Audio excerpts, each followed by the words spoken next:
मेरा नाम सतीश पत्रा है और मैं पिछले 20 सालों से हजारों लोगों को उनकी लाइफ और बिजनेस को बेहतर करने में सहयोग करता आया हूं, आगे भी करता रहूंगा।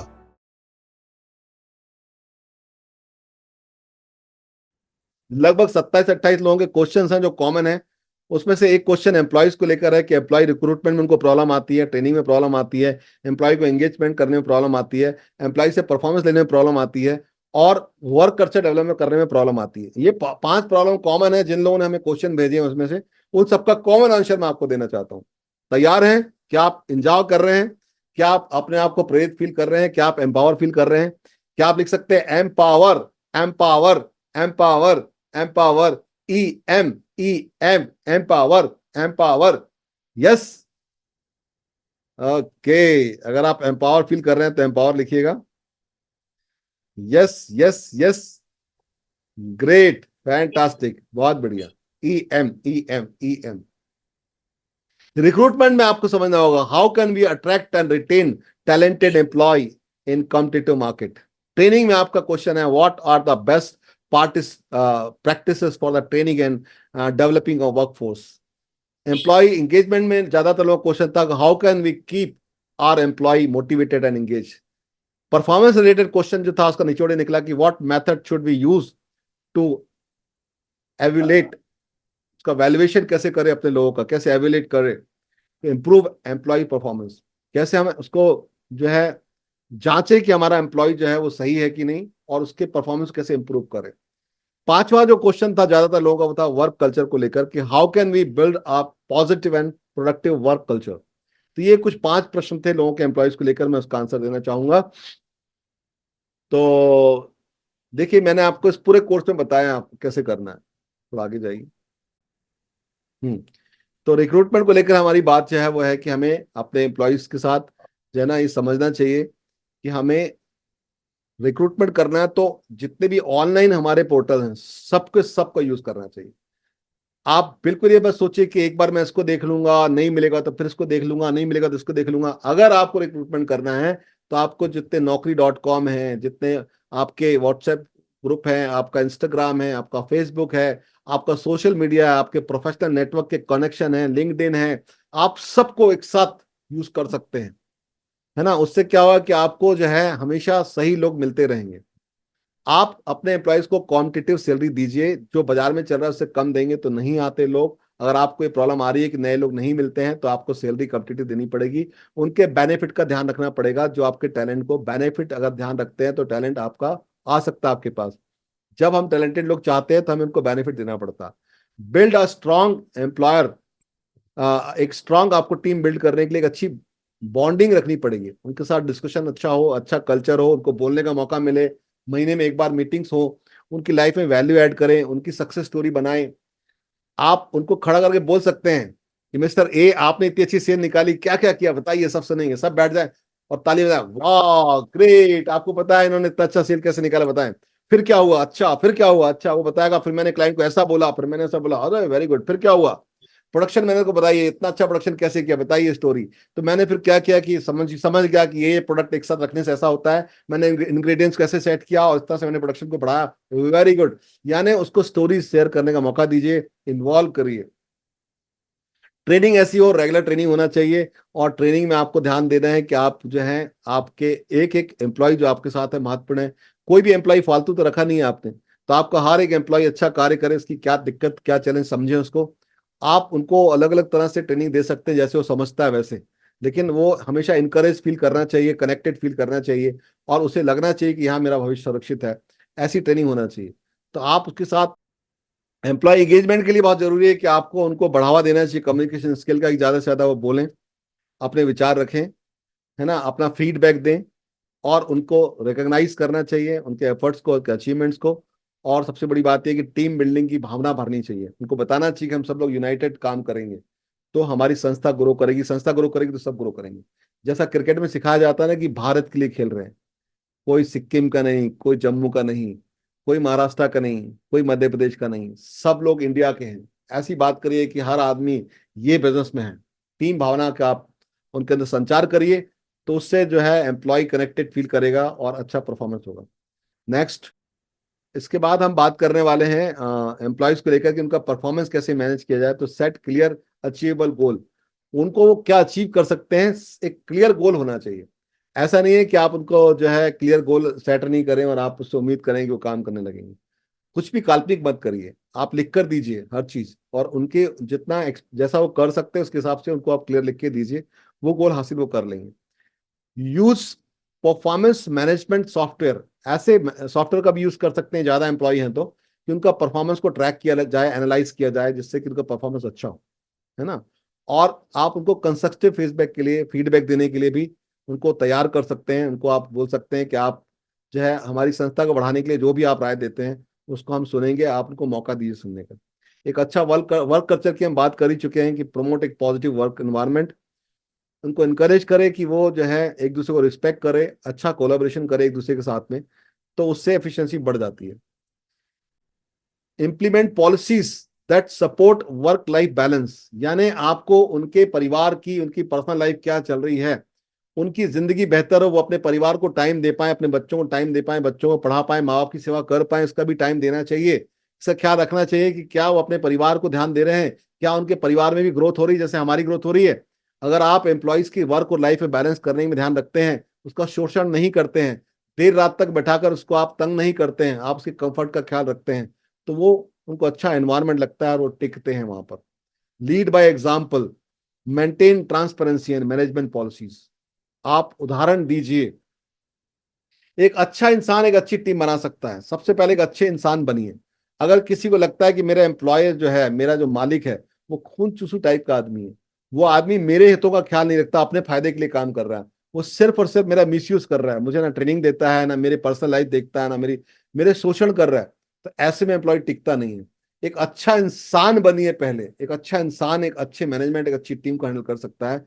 जितने लोग अच्छे इंसान होते हैं, और हमारे स्टाफ को पता होता है कि बेसिकली एक बहुत अच्छा इंसान है, ये पैसे नहीं खाता है, पैसे नहीं रोकता, तंग नहीं करता, तकलीफ नहीं देना चाहता, जब उनके माइंड में ये होता है कि हम अच्छे इंसान हैं, क्योंकि हर आदमी आपके साथ रह के कुछ दिन बाद समझ जाता है आपको, तो फिर वो टिकता है आपके साथ में। तो ये बहुत जरूरी है कि हमें एक अच्छा इंसान बनना है, और आप सब लोग एक बेहतर इंसान है। मैं बहुत खुश नसीब हूँ कि आप लोगों के साथ हूँ मैं, और एक बेहतर इंसान एक बेहतर टीम बना सकता है। तो एम्प्लॉयज के साथ ऐसे बहुत सारी और बातें हम लोग कर सकते हैं, अगले सेशन में करते रहेंगे। अब मैं बात करता हूँ सेल्स एंड मार्केटिंग की। यस, तो सेल्स एंड मार्केटिंग में जो हमें क्वेश्चन आया उसमें से एक क्वेश्चन है, what strategy should be adopt to enter and capture new market, यानी हमें अपने बिजनेस को नई नया नया मार्केट में जाना हो, डेवलप करना हो, तो हमें क्या स्ट्रेटजी अपनाना चाहिए। सारे लोगों के कॉमन क्वेश्चन है। Yes, you are a power, बहुत बढ़िया। डिजिटल मार्केटिंग का यूज करना चाहिए। How can we effectively, efficiently use digital marketing to reach our target audience? ये क्वेश्चन है लोगों का। What are the best sales technique for our products and services? हम अपनी ब्रांडिंग कैसे करें, हम अपने ब्रांड को रिकॉग्नाइजेबल कैसे बनाएं। Customer retention, what are the best practices for retaining customers and ensuring repeat business all the time? तो ये सारे क्वेश्चंस आपके सामने, आपकी बातों से, आपके सेल्स एंड मार्केटिंग के जो क्वेश्चंस आए हैं उससे मैंने क्वेश्चन निकाले हैं।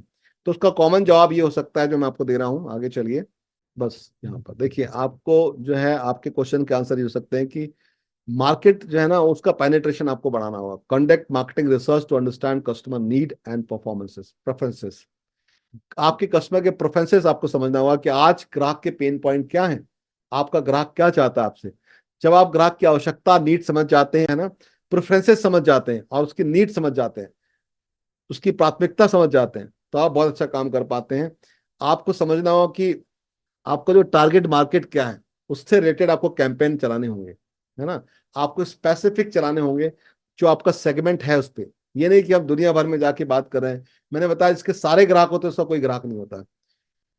एक्सप्लोर पार्टिसिपेशन, अपना पार्टनरशिप और collaboration to expand your market. जैसा मैंने आपको बताया था कि अगर एक सलोन वाली है तो वो जो ज्वेलरी सेल कर रहा है उसके पास जा सकती है कि आप अपने ज्वेलरी के कस्टमर हमें भेजिएगा सलोन के लिए, हम सलोन के कस्टमर आपको भेजेंगे ज्वेलरी के लिए। आप ड्रेस मटेरियल जो है, लेडीज का ड्रेस मटेरियल सेल करते हैं, आप लहंगा चोली बेचते हैं, तो मैं अपने ग्राहकों को बोलूंगी शादी जो करने जा रहे हैं कि आप क्या से लहंगा चोली लें। आप क्या कोई लहंगा चोली लेने आ रहा है, शादी की ड्रेस लेने आ रहा है, तो उसको आप बोलिए हमारे पार्लर से सर्विस कराएं। तो कोलाब्रेशन भी कर सकते हैं इस तरह से। तो आपको अपना टारगेट ऑडियंस पे पहचानना है, उसको टारगेट ऑडियंस को पहचान के मार्केटिंग करना है। मार्केटिंग का एक बजट होना चाहिए, मार्केटिंग रेगुलर होना चाहिए, आपके स्पेसिफिक कस्टमर तक आपकी बात पहुंचनी चाहिए, और आप कोलाब्रेशन भी कर सकते हैं। डिजिटल मार्केटिंग को भरपूर यूज करिए। आज के टाइम में सोशल मीडिया से आप बहुत बड़ा काम कर सकते हैं।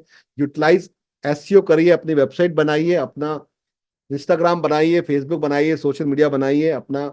जो है हर किसी का जिसका नहीं है उसे अपना गूगल माई बिजनेस बनाना चाहिए, एक सा बनाना चाहिए, लोगों को एंगेज करना चाहिए। डिजिटल मार्केटिंग के मैट्रिक्स को समझना कि आपको अपनी स्ट्रेटजी बना के काम करना है, क्या चीज काम कर रही है, क्या चीज काम नहीं कर रही, इसको ट्रैक करना, उसके हिसाब से उसको फिर से रिवाइव करना, टेस्टिंग करना, ठीक करना, जो चल रहा है उसको ज्यादा पैसे लगाना, जो नहीं चल रहा है उसको हटाना। ऐसा करके आप जो है तेजी से अपनी बात को लोगों तक पहुंचा सकते हैं। इन्वेस्ट इन पेड एडवर्टाइजिंग, तो आप गूगल ऐड लगा सकते हैं, फेसबुक ऐड लगा सकते हैं, और भी बहुत सारे तरीके हैं वो ऐड लगा सकते हैं। कोई बता सकता है कि पेड ऐड करने में कितना खर्चा होता है? सोशल मीडिया में अगर आप पेड ऐड करते हैं, लोगों को लगता है बहुत खर्चा होता होगा। मैं आपको बताऊं, आप 200 रुपए में भी ऐड लगा सकते हैं, 200 रुपीज पर डे में ऐड लगा सकते हैं। 200 रुपए पर डे में कुछ भी नहीं होता, 6,000 रुपये महीने का, और उससे आप अवेयरनेस क्रिएट कर सकते हैं। तो आपको हजारों लाखों लोग आप तक पहुंच सकते हैं। तो बहुत जरूरी है ऐड लगाना। ये बहुत सस्ता पड़ता है, महंगा नहीं पड़ता है, बाकी साधन से ज्यादा सस्ता पड़ता है। सेल्स स्ट्रेटेजी बनाइए, train your sales team effectively. उनको ट्रेनिंग जो है ना, टेक्निक सिखाइए, उनको प्रेजेंटेशन स्किल सिखाइए, उनको नेगोशिएशन स्किल सिखाइए, उनको फॉलोअप की स्किल सिखाइए। उससे आप जो है अपनी टीम को ट्रेन कर सकते हैं। आपको अपना सीआरएम मेंटेन करना चाहिए, कस्टमर रिलेशन मैनेजर रखना चाहिए, आपको अपना कस्टमर का डेटा मेंटेन करना चाहिए। जब से आपकी संस्था खोली और जब तक है, पुराना पूरा डेटा निकालो। जो भी आपके दायरे में आता है, जो हमसे टकराएगा माला माल हो जाएगा, ऐसा समझिए। जो भी आपके सामने आता है उससे दोस्ती करी, नंबर लिख लीजिए, क्योंकि हर व्यक्ति ग्राहक है। हर ग्राहक से रेफरेंस लीजिए, उसे सेटिस्फाइड करिए, उसके कंसर्न को जानिए, तब आप अपनी सेल को बढ़ा सकते हैं। आपके पास कस्टमर सेंट्रिक अप्रोच होना चाहिए। फोकस करें कि कस्टमर की प्रॉब्लम को आप सॉल्व करें। नेक्स्ट, आपकी ब्रांड बिल्डिंग के लिए बहुत जरूरी है कि आपको कंसिस्टेंसी, एक यूनिक जो है ना, आपके पास कोई तरीका होना चाहिए। मान लीजिए मेरा सीसीटीवी का काम है, सीसीटीवी के जो उपकरण है वो सबके पास है, सब लोग बेचते हैं, लेकिन मेरे सीसीटीवी के काम में क्या खास बात है, क्या यूनिक है? मैं अच्छी सर्विस देता हूँ, आपका फोन आता है, मैं सर्विस देता हूँ, मैं आपको बोलता हूँ आप पहले चला के सेटिस्फाइड करो, फिर पेमेंट ले लेता हूँ। कुछ ना कुछ यूनिक है क्या मेरा, मार्केट से हटके? तो लोग जो है आपको महत्व देते हैं। ज्यादातर कस्टमर अच्छे होते हैं, कस्टमर खराब नहीं होते। हम उन्हें उन्हें खराब करते हैं। लोगों को अच्छा बनाना और खराब बनाना हमारे हाथ में होता है। मैं आपको बताता हूँ, हमारे एरिया में एक इलेक्ट्रिक शॉप वाला है, बहुत बड़ी इलेक्ट्रिक शॉप है उसकी। उसकी छोटी सी दुकान थी, मजदूर था वो, उससे उसने बड़ी दुकान बनाई, और बड़ी दुकान बनाई, और बड़ी दुकान बनाई। आज शहर में 4 बड़ी बड़ी इलेक्ट्रिक की दुकान है उसको, उसका पूरी दुकान है, उसका स्टाफ चलाता है। वो हमारे क्लाइंट है, बहुत अच्छा कर रहे हैं। उनकी एक ही खासियत है बस, अब वो फ्री रहते हैं, एक ही काम करते हैं। किसी का भी घर बन रहा हो, किसी की भी दुकान बन रही हो, किसी का भी कंस्ट्रक्शन दिखता हो, वो सीधा घुस जाते हैं। वो बोलते हैं कि सर आपका जो बिल्डिंग बन रही है इसमें इलेक्ट्रिकल मटेरियल मेरी तरफ से आएगा। लोग बोलते हैं अरे कैसी बात करें, हम आपको जानते नहीं। बोले आप जान जाओगे। बोलते हैं आपका प्रोडक्ट कैसा है, महंगा पड़ेगा, आपको जो रेट मार्केट में पड़ रहा है उससे कम दे देना, मैं लगाऊंगा आपका इलेक्ट्रिकल प्रोडक्ट, आपके पाइप, आपकी तार, आपके बल्ब, आपके प्लग, आपके होल्डर मैं लगाऊंगा। वो कह रहा है आप कैसी बात कर रहे हैं, हमारे तो हम ऑलरेडी हमारे पास क्लाइंट है, ले आइए, जितने का दे रहा है उससे कम मेरा रेट, 1 रुपए कम ले लेना। जो भी रेट आप ले लीजिए, पूरे शहर से ले लीजिए, मेरा 1 रुपए कम रहेगा, आप लेके देखिए। अरे साहब हमको उधार मिलता है, मैं आपको उधार दे रहा हूँ, जितनी की मिलती है उससे 1 महीने ज्यादा उधार मैं लगाऊंगा आपके। ऐसा उसको बोलते हैं एग्रेसिव सेल्समैन, मैंने नहीं देखा। मालिक खुद जाता है अपनी सेल बढ़ाने के लिए, और जहां उसको नया कंस्ट्रक्शन दिखता रुक जाता है, उसके मालिक का फोन नंबर लेता है, बोलता है साहब आपके इलेक्ट्रिकल का आइटम मैं दूंगा। अरे कैसे दोगे, हम ऑलरेडी उससे लेते हैं, कोई दिक्कत नहीं, उसका रेट निकाल लीजिए, मेरा रेट निकाल लीजिए, 1 रुपए कम दे देना। वहां उधार मिलता है, मैं आपको उधार दे दूंगा। वहां सर्विस अच्छी मिलती है, मेरी सर्विस अच्छी हो, पैसे मत देना साहब, मेरी सर्विस से बेस्ट सर्विस हो ही नहीं सकती। कैसा जुझारू आदमी है। उसके बाद वो फोन करता है अपने मैनेजर को, मैनेजर यहाँ आओ और इनका ऑर्डर समझो, कोई दिक्कत हो मेरे को बताना, सर कोई दिक्कत हो, मेरी टीम खराब परेशान कर रही है, मुझे बताना। सिर्फ इस एटीट्यूड से वो 1 से 4 दुकान बना चुका है। Killing spirit. तो ये आपके ऊपर है कि आप कैसे अपनी सेल्स को बढ़ाते हैं। उसकी ब्रांडिंग है, उसका नाम चलता, मैं यहाँ नाम नहीं लेना चाहता, उसका नाम चलता है शहर में कि उस व्यक्ति को बुला लिया तो आप सेटिस्फाइड हो जाएंगे। पेमेंट वो मांगेगा नहीं, और जब भी मांगेगा तो उधार आपका जो है उसके सही पैसे लेगा, एक्स्ट्रा नहीं करेगा, सच्चाई ईमानदारी से काम कर रहा हो।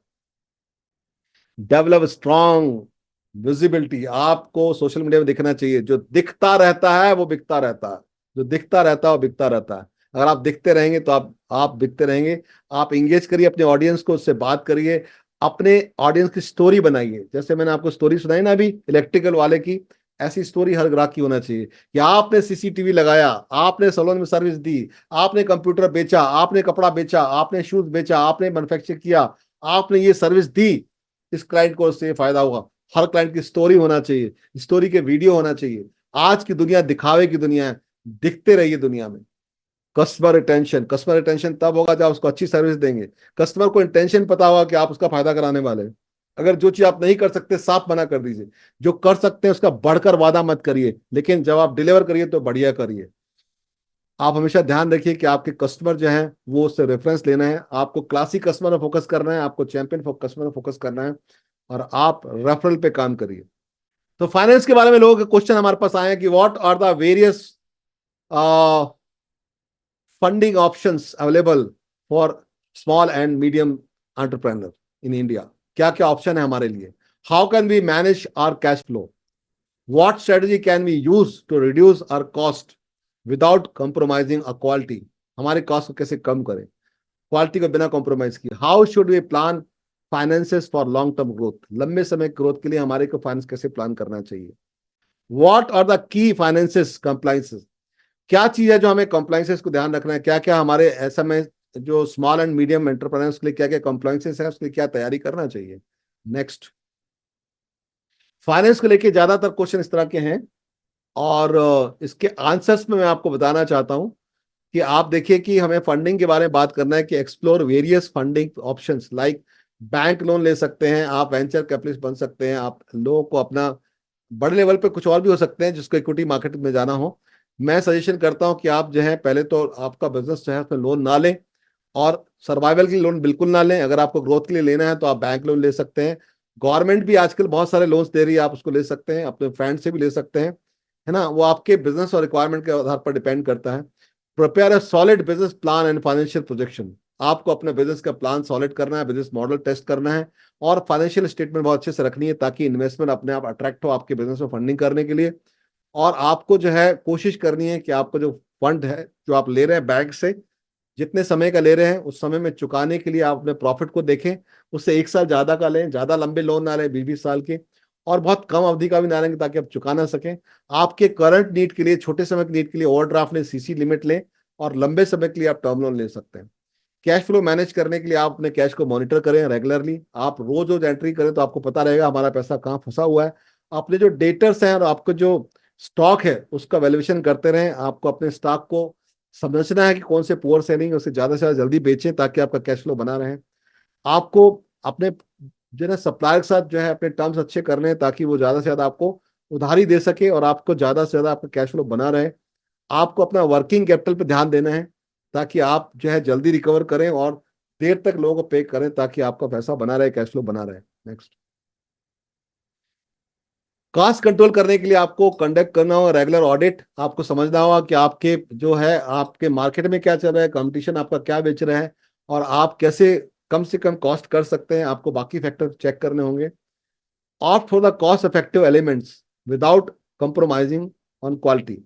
ऐसे बहुत सारे पद्धति, पॉलिसी, स्ट्रेटजीज होती हैं जिसमें आप अपनी क्वालिटी को कंप्रोमाइज किए बिना आप अपने कॉस्ट को कम कर सकते हैं। ऐसी मेथड को आप आजाद कर सकते हैं, ढूंढ सकते हैं, अपने कंप्यूटर को देख सकते हैं, और आपकी जो ऑपरेशन है वो स्मूथ चले, आपके स्टाफ की जो एफिशिएंसी बढ़ जाए, तो आप बड़ा काम कर सकते हैं।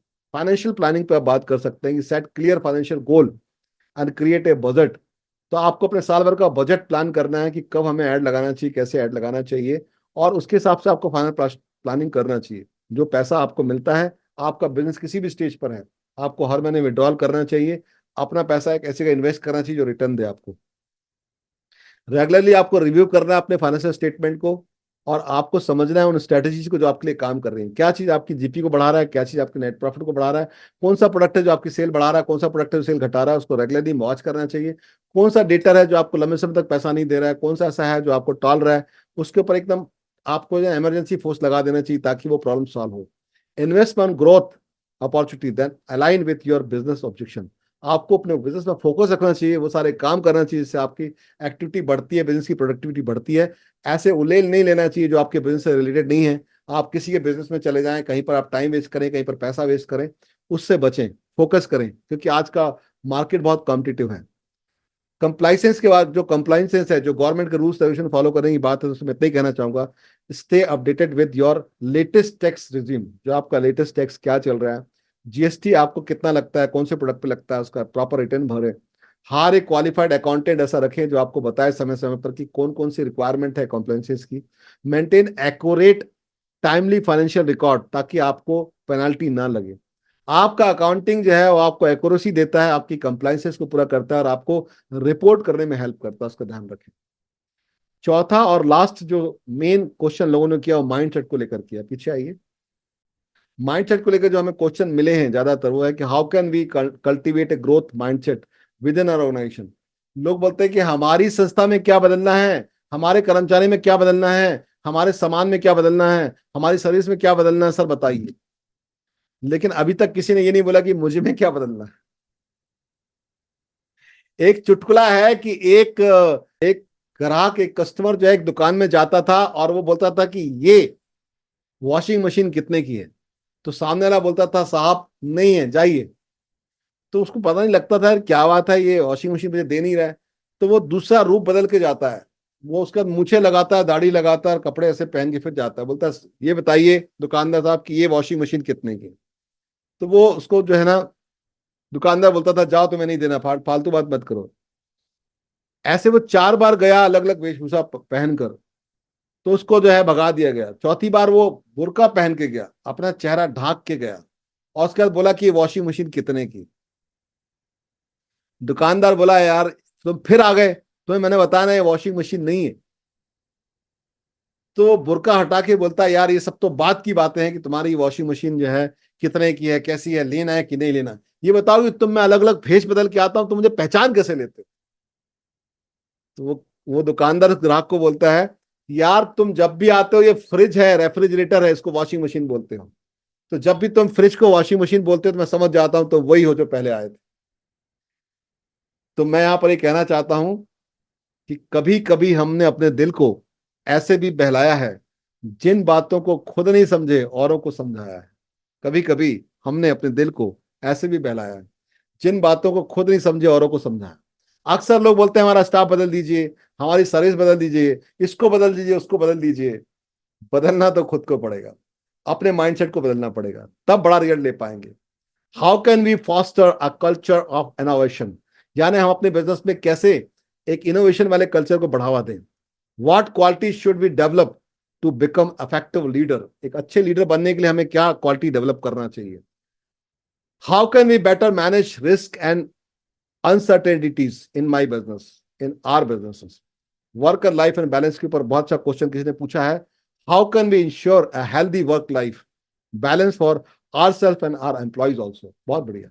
जो लोग एम्प्लॉयज का ख्याल रखते हैं वो ग्रोथ करते हैं। जो लोग एम्प्लॉय को एवं ही समझते हैं, अरे ये तो कोई काम का नहीं, नौकर है, वो कभी ग्रो नहीं कर पाते। ये आपके बिजनेस मशीन का बहुत महत्वपूर्ण हिस्सा है। ये जो एम्प्लॉयज हैं यही आपके बिजनेस में आपको फ्री करने वाले हैं। आपकी लाइफ जो क्वालिटी लाइफ बनती है एम्प्लॉय की वजह से बनती है। जो लोग इसका ख्याल रखते हैं वो आगे बढ़ते हैं। तो आइए माइंडसेट पे कुछ बातें करते हैं, थोड़ा आगे बढ़ाइएगा। Yes, yes, yes, yes, yes, yes, yes, yes, yes, yes, yes, yes. तो ग्रोथ माइंडसेट वाले हमेशा नया चीज सीखने के लिए तैयार रहते हैं, और वो लोग इनकरेज करते हैं बाकी लोगों के काम को, हमेशा सफलता को शेयर शेयर करते हैं, हमेशा सीखने के लिए तैयार रहते हैं। और जितने भी चैलेंजेस लाइफ में आते हैं उनको अपॉर्चुनिटी की तरह लेते हैं, उनको समझते हैं कि ये जो दिक्कतें आ रही हैं ये मेरे लिए अवसर है, मैं इसका रास्ता निकालूंगा, नए नए इनोवेशन करूंगा। वो अपनी सफलता को सेलिब्रेट करते हैं अपने साथ के लोगों के साथ में, अपनी एम्प्लॉय के साथ में, तभी वो बड़ी ग्रोथ ले पाते हैं। अपनी सफलता को भी स्वीकार करते हैं और उसमें सुधार निकालते हैं। इनोवेशन के बारे में अगर देखा जाए तो जो लोग सफल माइंडसेट के लोग हैं वो allocate time and resources for research and development, वो अपने रिसर्च एंड डेवलपमेंट डिपार्टमेंट पे फोकस करते हैं। हर किसी का बिजनेस छोटा या बड़ा हो, नया प्रोडक्ट क्या चल रहा है, नई सर्विस क्या चल रही है, मार्केट क्या कह रहा है, वो रिसर्च एंड डेवलपमेंट के लिए तैयार रहते हैं। Encourage employees to share new ideas and solutions, हमेशा फीडबैक लेते हैं अपने स्टाफ से, क्योंकि स्टाफ कस्टमर को डील कर रहा होता है, वो मार्केट जा रहा होता है, तो उसको हमेशा बोलते हैं आंखें खुली रखो, हम तुम्हारे विचार को लेंगे, उसके अच्छे विचार है उसे लीजिए, उसे अप्रिशिएट करिए ताकि आप इनोवेशन कर सके अपनी संस्था में।